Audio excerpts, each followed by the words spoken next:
E agora a gente bate papo esclarecendo as nossas dúvidas sobre os direitos dos trabalhadores em caso de demissão com o doutor Júlio Conrado, que é advogado. Já está aqui, tudo bem, doutor Júlio? Tudo boa tarde. Ótimo, boa tarde. Falando sobre um assunto tão importante, entre tantos, quando a gente fala a respeito do direito do trabalhador, doutor, eu queria começar entendendo, quando a gente fala a respeito da reforma trabalhista, existem alguns tópicos em que o trabalhador foi, de alguma maneira foi prejudicado, ou o senhor percebe que houve um equilíbrio? Como que o senhor vê essa questão da reforma? Se a gente for analisar como um todo, eu preferia classificar como um progresso econômico, um progresso econômico e social, porque ambos, tanto o empregador como o empregado, acabaram cedendo, vamos colocar assim, de algum ponto em que ele tinha uma suposta vantagem para haver um equilíbrio e tentar, pelo menos na teoria, fomentar mais postos de trabalho e melhorar a economia. Colocaria dessa maneira. Doutor, lógico que não é o nosso tema, mas acho que uma pergunta, porque a gente tem falado tanto a respeito da importância da reforma previdenciária, eu gostaria de saber, vamos imaginar que vai acontecer a reforma previdenciária que é tão necessária. Ela pode, de alguma maneira, afetar na questão dos trabalhadores também, isso pensando no futuro?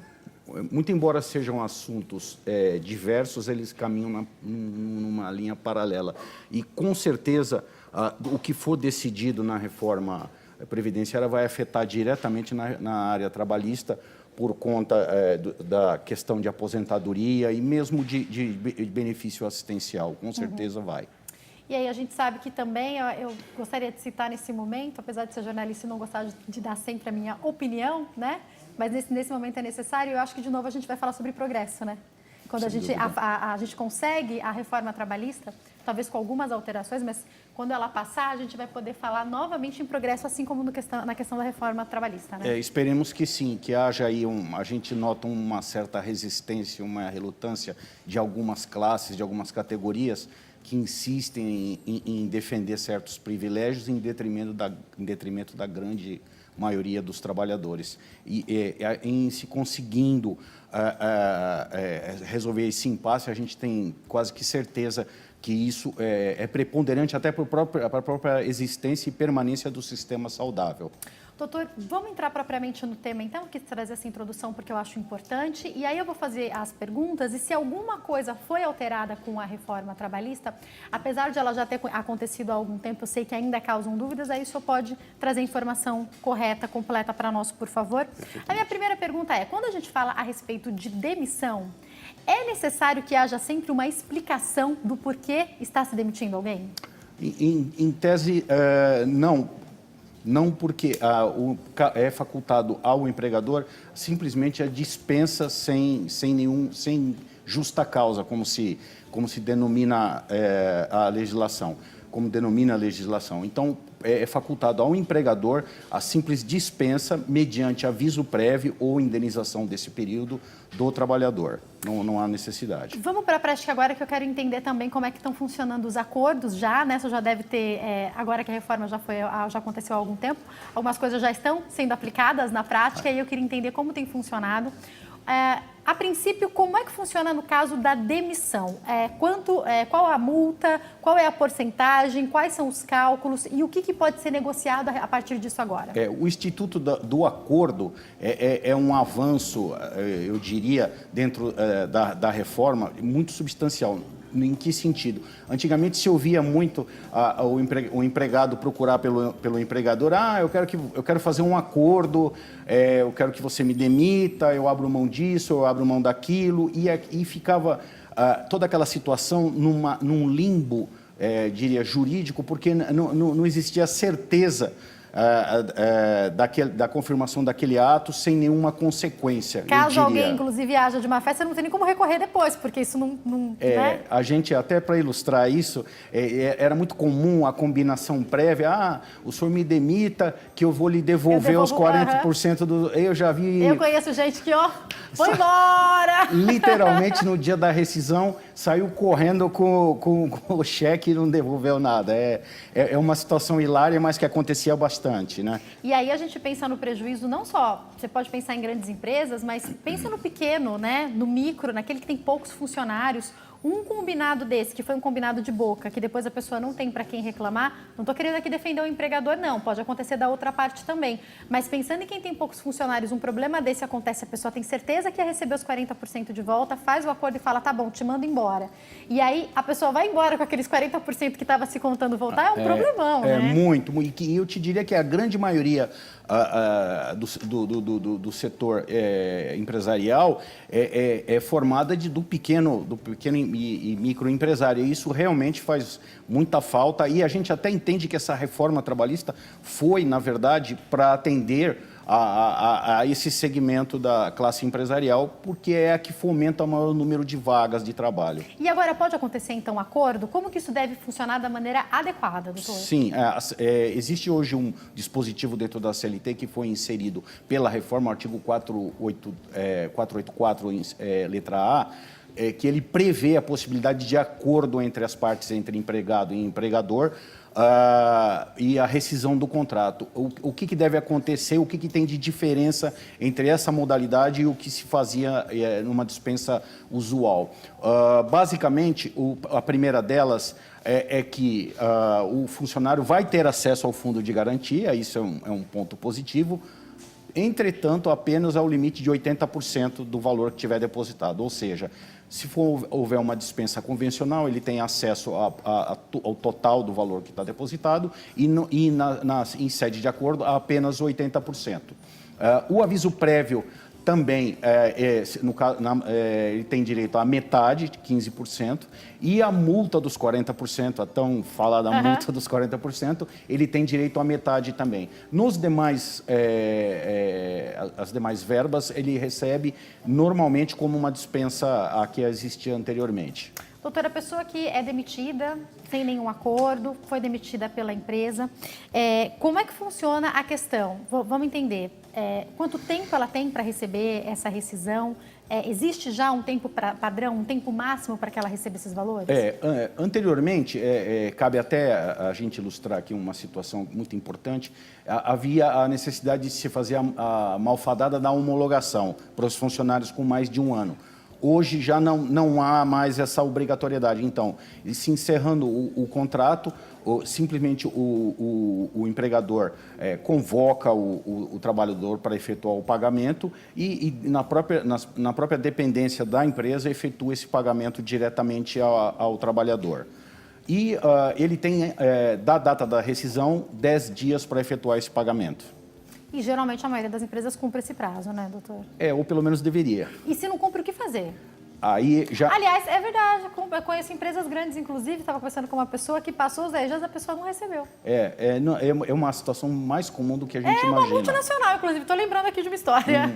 Imagina o senhor que trabalha com isso, de quantas histórias não todos sabe, os né? dias, infelizmente, eu digo infelizmente, se depara com isso, porque isso vai acarretar um problema para as duas partes. Para o empregado, que deixa de ter acesso a uma verba de natureza salarial, quer dizer, pode privá-lo da própria subsistência dele e da família, e vai ter uma consequência para o empresário, como você falou, para o pequeno, de uma certa gravidade, pode não ser para o grande, mas para o pequeno com certeza vai, porque vai incidir no pagamento de multa. E essa multa começa a contar a partir do 11º dia? Como é que funciona? Então, o não pagamento implica na multa do artigo 477, que é o não pagamento da rescisão. Ele tem direito ao pagamento de um valor de um salário. E isso é previsto, além da CLT, não sei se por excesso de zelo, monte de convenções coletivas prevêem isso e até com agravantes, né, de uma multa diária ou coisas desse tipo. Então, de repente, o que já é válido é o salário, mas de repente, dependendo da sua profissão, pode ser que ainda seja previsto mais diariamente um acréscimo nesse valor. Sem dúvida, sem dúvida. A pessoa, vamos imaginar que a empresa aí não está cumprindo mesmo, já passou até mais de um mês, né? A pessoa talvez precise da ajuda de um advogado, precise ingressar com alguma ação? Em tese, para se buscar o judiciário, para entrar com a reclamação trabalhista, não se necessita do auxílio de advogado, basta ele se dirigir ao local, ao fórum competente da região onde o contrato foi cumprido e ele procura, existe um departamento, um setor dentro da Justiça do Trabalho que vai ouvir a reclamação e vai reduzir a termo. O que é isso? Vai redigir um documento, como se fosse uma petição inicial, e isso vai gerar um processo, uma reclamação trabalhista, e o empregador vai ser notificado para comparecer em audiência como se fosse uma ação trabalhista normal movida por um advogado. E eu fico imaginando o trabalhador esperando esse dinheiro cair, porque se ele já foi mandado embora, ele já está super preocupado, além de tudo as contas continuam vindo, porque as contas não param quando alguém é demitido, sem dúvida, né? Sem dúvida. E tendo que passar por esse transtorno, por isso que a gente sabe que a multa, com certeza. Aliás, dependendo do caso, pode ser também pedido algum tipo de indenização, doutor? Sem dúvida. Existe também hoje o que se fala lá do dano moral. A legislação prevê a possibilidade do arbitramento de um dano em virtude justamente desse inadimplemento, dessa falta de pagamento do empregador. Eu queria até aproveitar esse espaço para deixar uma dica para o empregador.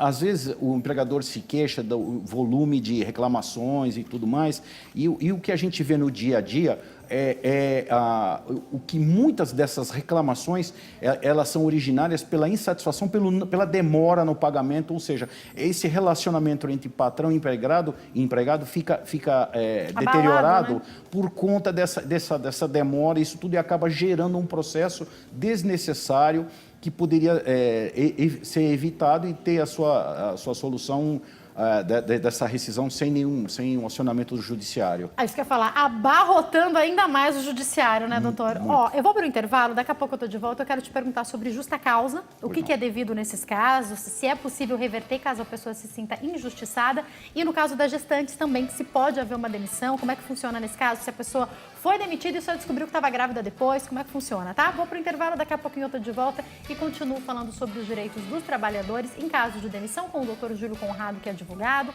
Ainda hoje a gente fala sobre maquiagem para pele com acne e tem bate-papo ainda sobre solidariedade. Não sai daí que eu já volto.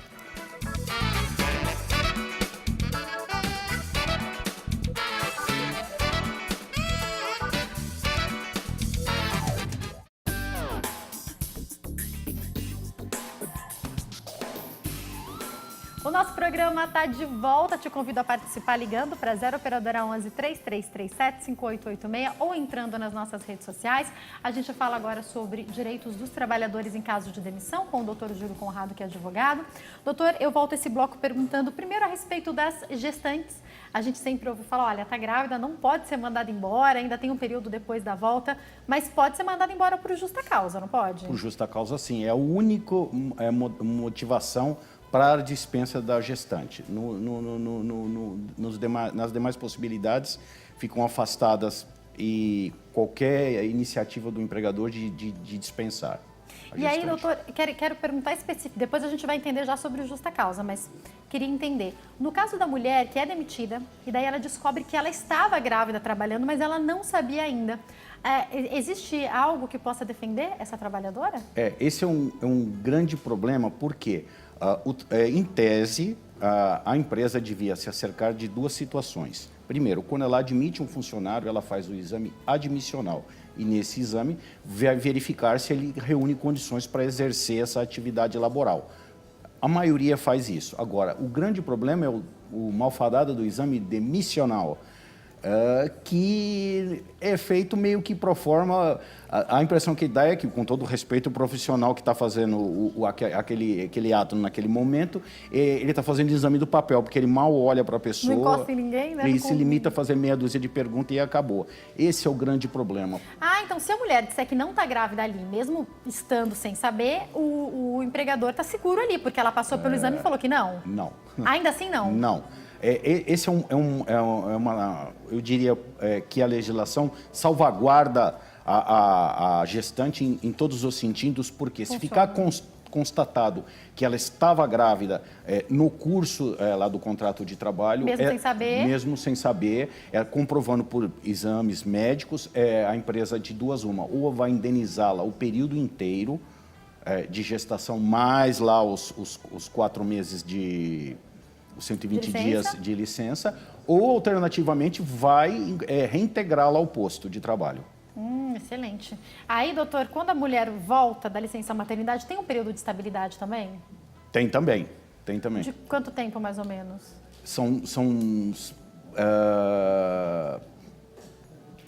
Eu não sei se são. Agora você Te peguei. me pegou. Porque geralmente não é feito. Ela volta a trabalhar e dificilmente mandada embora mandada rápido, embora. né? Sim, sim. Deve ter um período ainda curto de estabilidade. Doutor, explica para nós quando é correta a justa causa? Hoje, esse é um outro tema muito polêmico. Você encontrava lá na CLT, no artigo 482, falando de trabalhar, se apresentar ao trabalho alcoolizado. Esse era um motivo, a gente via direto. O fulano estava bêbado e isso hoje a justiça entende que o alcoolismo é uma doença. Uhum. Então, o trabalhador fica à mercê de um afastamento junto ao INSS para o tratamento. Se por acaso, então, um profissional chega alcoolizado, o que o empregador deve fazer? Deve mandar ele embora? Não. Daquele dia? Não, ele tem que fazer lá um procedimento documental e encaminhá-lo para o INSS para tratamento. Mas não pode deixar ele trabalhar assim também, né? Também não. Não, Tá.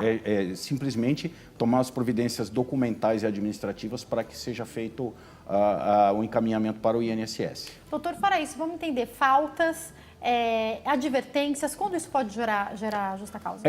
Existe uma escala, uma dosimetria de punições, de sanções.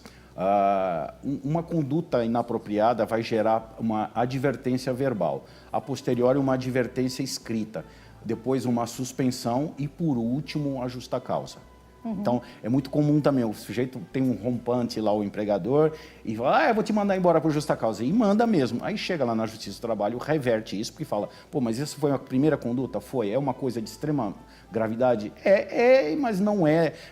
Seria passível de uma sanção mais branda. E o juiz acaba revertendo isso daí e traz um problema muito grande para o empregador. Portanto, é possível reverter a justa causa, então, Sem caso dúvida. ela realmente tenha sido indevida, né? Sim. Doutor, muito obrigada. Obrigada pelos esclarecimentos. Quem quiser entrar em contato, o site www.fn, é isso? FNC.